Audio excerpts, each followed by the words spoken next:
News 24 తెలుగుకి స్వాగతం. వార్తల్లోని ముఖ్యాంశాలు ఇప్పుడు చూద్దాం.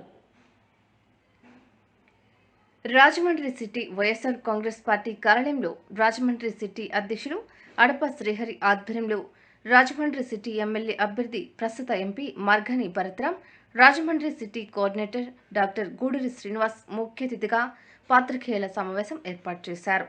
ఎంపీ భరత్రాం మాట్లాడుతూ వైఎస్ఆర్ కాంగ్రెస్ పార్టీ అధ్యక్షులు ముఖ్యమంత్రి వైఎస్ జగన్మోహన్ రెడ్డి చెప్పినట్లుగానే నేను కూడా చెప్తున్నానని, రాబోయే ఎలక్షన్లో మేము చేసిన పనులను చూసి మమ్మల్ని ఆశీర్వదించమని, లేని ఎడల మాకు ఓటు వేయొద్దని చెప్తామని ఎంపీ భరత్ అన్నారు. అదేవిధంగా రాజమండ్రి సిటీ విషయంలో పట్టణ సుందరీకరణ ఎంతో అభివృద్ధి చేశామని, రోడ్లు వేశామని, ఎన్నో పార్కులు కట్టామని, ఈరోజు భారతదేశంలోనే ఎక్కడ లేనటువంటి విధంగా రాజమండ్రి సిటీని ఒక రోల్ మోడల్గా చేశామని భరత్ అన్నారు. వాళ్ళందరినీ ఇన్వైట్ చేస్తా ఉన్నాము. అటు Telugu Desam party, Janasena party, CPI, CPM, BJP అన్ని పార్టీల వాళ్ళని ఇన్వైట్ చేస్తున్నాము. ఇది రాజకీయాలకి తావులేదు. ఇక్కడ ఒకటే రాజమండ్రి అభివృద్ధి ఒకటే ధ్యేయంగా ముందుకు వెళ్తా ఉన్నాము. సో ప్రజలందరినీ పార్టీలకు అతీతంగా ఇన్వైట్ చేస్తున్నాం. వాళ్ళ అభిప్రాయాలు కూడా తెలియపరచచ్చు.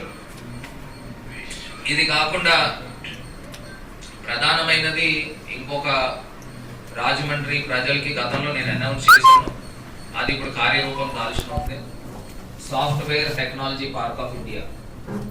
అది కూడా స్టేట్ గవర్నమెంట్ నుంచి, ఆల్రెడీ సెంట్రల్ గవర్నమెంట్ నుంచి స్టేట్ గవర్నమెంట్కి వచ్చింది ప్రపోజల్స్ పంపించమని. స్టేట్ గవర్నమెంట్ కూడా క్లియర్ చేశారు. డైరెక్టర్ ఎస్టీపీఐ క్లియర్ చేసి అది మినిస్టర్ దగ్గరికి వెళ్ళింది. త్వరలో అది కూడా శాంక్షన్ వస్తుంది. 2 ఎకరాల స్థలము బొమ్మూరు దగ్గర కలెక్టరేట్ కానుకుని 2 ఎకరాల స్థలము కేటాయించడం కూడా జరిగింది ప్రపోజల్ చేసి. ఆ 2 ఎకరాల స్థలంలో నాకు తెలిసి ఒక అద్భుతమైన మార్కీ బిల్డింగ్ 100 కోట్లు పైబడి ఖర్చు పెడతారు గవర్నమెంట్ ఆఫ్ ఇండియా. అమౌంట్ ఎంత అనేది మనం ప్రపోజల్స్ అయితే 120 కోట్లకు పంపించాము. సో వాళ్ళు దాన్ని కుదిస్తారా లేకపోతే మొత్తం ఇస్తారా అనేది చూసి ఒక అద్భుతమైన బిల్డింగ్ నిర్మాణం త్వరలో తీసుకురానున్నాము. ఇంకోటి కూడా నేను రిక్వెస్ట్ చేశాను, ఇప్పుడు టెంపరీగా మీ దగ్గర ఏదైనా ఒక స్థలము కన్స్ట్రక్టెడ్ బిల్డింగ్ ఉంటే వాళ్ళు ఇమీడియట్ గా స్టార్ట్ చేస్తామని కూడా గవర్నమెంట్ ఆఫ్ ఇండియా వాళ్ళు చెప్పారు.